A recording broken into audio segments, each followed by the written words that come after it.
India west Indies அணிகளுக்கு எதிரான T20 cricket தொடர் என்பது தற்போது பரபரப்பாக நடைபெற்று வருகிறது.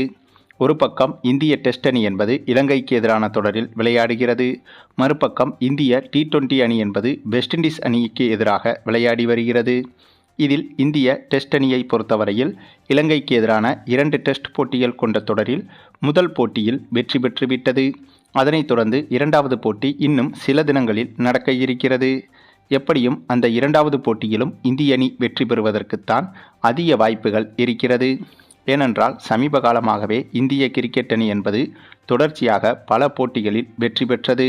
அதுவும் இலங்கை அணிக்கு எதிராக இந்த டெஸ்ட் தொடருக்கு முன்பாக நடைபெற்ற T20 தொடர், ஒருநாள் தொடர் என அனைத்திலும் இந்திய அணி ஒரு தோல்வியை கூட அடையாமல் தொடர்ச்சியாக வெற்றி பெற்று வந்தது.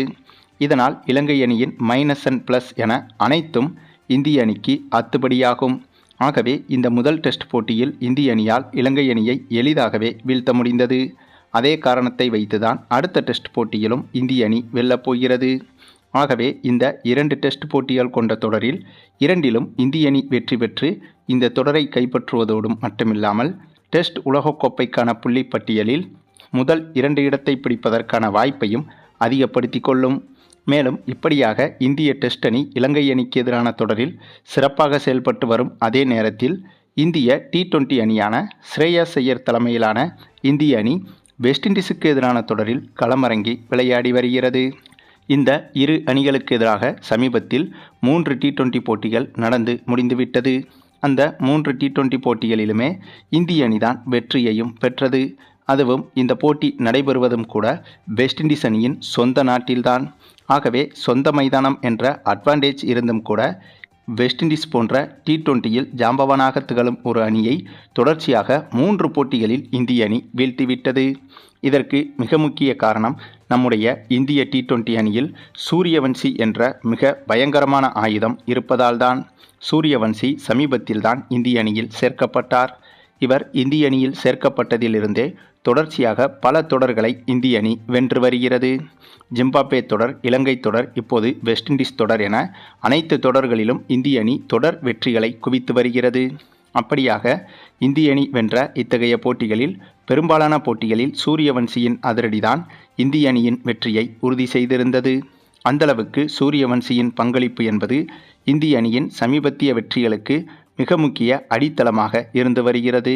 இந்த சூழலில்தான் சற்று முன் வெஸ்ட் இண்டீஸுக்கு எதிரான 4வது T20 போட்டியும் தொடங்கியது.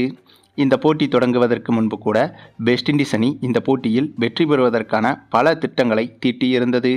இது குறித்து வெஸ்ட் இண்டீஸ் அணியின் கேப்டன் கூட நிறைய விஷயங்களை பகிர்ந்திருந்தார். தொடர்ச்சியாக 3 போட்டிகளில் தோல்வியடைந்ததால் இந்த போட்டியிலாவது வெற்றி பெற வேண்டும் என்று பல திட்டங்களோடு களமிறங்கி இருக்கிறோம் என்று வெஸ்ட் இண்டீஸ் கேப்டனே கூறியிருந்தார்.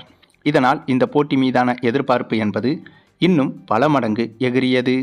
அத்தகைய எதிர்பார்ப்புகளுக்கு மத்தியில்தான் இந்த 4வது T20 போட்டி தொடங்கியது. ஆனால் இந்த போட்டி தொடங்கும் போதே மிகப்பெரிய சிக்கலும் கூடவே வந்தது. அது என்னன்னா, நம்ம வருண பகவான் தாங்க. ஆமாங்க, இந்த போட்டி தொடங்கும் போதே மழை என்பது குறுக்கிட்டது. ஆனாலும் கூட சிறிது நேரத்தில் மழை நின்றதால் இந்த போட்டி தொடர்ச்சியாக நடைபெற்றது. அதுவும் வெஸ்ட் இண்டீஸ் அணி முதல் 6 ஓவர்கள் பேட்டிங் செய்திருந்த போது திடீரென மீண்டும் மழை குறுக்கிட்டது. இப்படியாக இந்த போட்டி தொடங்கி முடிவதற்குள், அதாவது வெஸ்ட் இண்டீஸ் அணி பேட்டிங் செய்து முடிப்பதற்குள் மழை வருவதும் நிற்பதும் என 3 முறை இந்த போட்டியை தடை செய்துவிட்டது. இதன் காரணமாகவே இந்த போட்டியில் வெஸ்ட் இண்டீஸ் அணியின் பேட்டிங் என்பது மிக மோசமாக அமைந்துவிட்டது. அதுவும் இந்திய அணியின் பந்து வீச்சும் இந்த போட்டியில் மிக மிக துல்லியமாகவே இருந்தது. அதிலும் நம்முடைய வருண் சக்கரவர்த்தி இந்த போட்டியில் வெறும் 7 ரன்கள் மட்டுமே கொடுத்து 4 விக்கெட்டுகளை வீழ்த்தியிருந்தார். இவரது பந்து வீச்சுதான் இந்த போட்டியின் முக்கிய திருப்பு முனையாகவே மாறியது. ஒரு பக்கம் மழை என்பது வெஸ்ட் இண்டீஸ் பேட்ஸ்மேன்களுக்கு சிம்ம சொப்பனமாக இருந்தது. அதை தனக்கு சாதகமாக பயன்படுத்தி கொண்ட வருண் சக்கரவர்த்தி அந்த ஒரு பதட்டத்திலேயே வெஸ்ட் இண்டீஸ் பேட்ஸ்மேன்கள் இருக்கும்போது சரியான லென்த்துகளில் பந்து வீசி விக்கெட்டுகளையும் வீழ்த்திவிட்டார். இதன் காரணமாக 14 ஓவர்களிலேயே வெஸ்ட் இண்டீஸ் அணி இந்த போட்டியில் மொத்த விக்கெட்டுகளையும் இழந்துவிட்டது. அதுவும் வெறும் 73 ரன்கள் மட்டும்தான் வெஸ்ட் இண்டீஸ் அணியால் எடுக்க முடிந்தது. ஆனாலும் கூட பிச்சின் தன்மையை பொறுத்தும் மழை அடிக்கடி பெய்து பெய்து நிற்பதை பொறுத்தும் பார்த்தால் இந்த ஒரு இலக்கே மிகப்பெரிய கடினம் என்றுதான் சொல்லப்பட்டது. அதனைத் தொடர்ந்து இந்திய அணி இந்த போட்டியில் சேசிங் செய்யவும் களமிறங்கியது. அப்போது மீண்டும் மழை குறுக்கிட்டது. இப்படிப்பட்ட சூழலில் இந்த போட்டியை தொடர்ச்சியாக நடத்த வேண்டுமா என்ற குழப்பங்களும் இருந்தது. அதற்கு காரணம், மற்ற நாடுகளைப் போல மைதானத்தில் மழை பெய்யும் போது மைதானத்தை பாதுகாப்ப உயர்தர பாதுகாப்பு அம்சங்கள் என்பது வெஸ்ட் இண்டீஸ் நாட்டுக்கு கிடையாது. ஆகவே அந்த ஒரு காரணத்தாலும் மழை அடிக்கடி பெய்து வந்ததால் பிச்சின் தன்மை அதனால் லேசாக பாதிக்கப்பட்டது. இந்த சூழலில்தான் இந்த போட்டியை தொடரலாமா அல்லது நிறுத்திவிடலாமா என்று இரு அணி கேப்டன்களிடமும் நடுவர்கள் ஆலோசனை கேட்டு வந்தனர். ஏனென்றால் மழையும் தொடர்ச்சியாக பெய்யவில்லை. அவ்வப்போது பெய்கிறது, சிறிது நேரம் இடைவெளி கிடைக்கிறது, மீண்டும் பெய்கிறது என இப்படியாக நடந்து வந்ததால் இந்த போட்டி மிகப்பெரிய சிக்கலுக்கு உள்ளானது. அதே சமயம் இரு அணி கேப்டன்களும் இந்த போட்டியை நடத்த வேண்டும் என்று கூறிவிட்டனர். அந்த ஒரு சூழலில் மழை நீண்ட நேரம் பெய்து இந்த போட்டி தாமதமாக தொடங்கப்பட்டதால் டக்வர்த் லீவிஸ் முறை என்பது அமலுக்கு வந்தது. இந்த இடத்தில்தான் இந்திய அணிக்கு ஜாக்பாட் அடித்தது. ஏனென்றால் டக்வர்த் லீவிஸ் முறை அமலானதால் இந்திய அணிக்கு டார்கெட் என்பது மிக மிக குறைந்தது. வெறும் 6 ஓவர்களுக்கு 21 ரன்கள் எடுத்தாலே வெற்றி என்ற மிக எளிமையான இலக்கு நிர்ணயிக்கப்பட்டது. இந்த ஒரு இலக்கை பார்த்த பிறகுதான் வெஸ்ட் இண்டீஸ் அணி ஒட்டுமொத்தமாக அதிர்ச்சியடைந்தது. இதற்கு பேசாமல் இந்த போட்டியை நடைபெறாமலேயே நிறுத்தியிருக்கலாம் என்று அப்போது வெஸ்ட் இண்டீஸ் அணியினர் நினைத்திருக்கலாம்.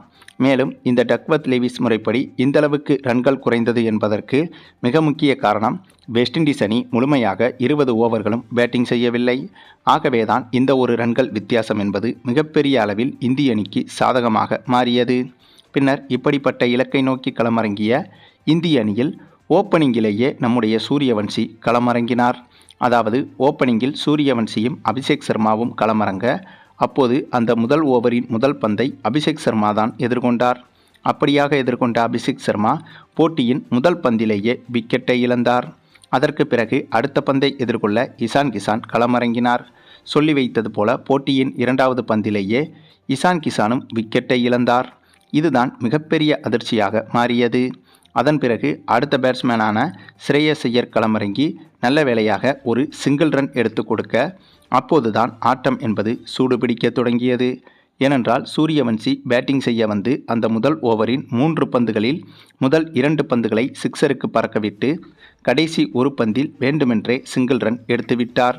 அதன் பிறகு 2வது ஓவரில் அடுத்தடுத்து 2 பவுண்டரிகளை தொடர்ச்சியாக பறக்கவிட்டு வெறும் 8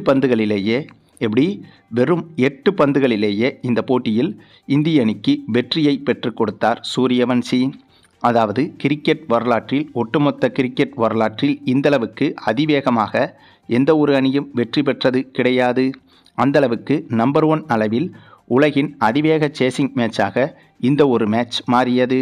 அதற்கு மிக முக்கிய காரணம், ஒரு பக்கம் வருண் சக்கரவர்த்தியாக இருந்தாலும் மறுபக்கம் சூரியவன்சியின் இந்த ஒரு பயமில்லா அதிரடியாட்டம்தான்.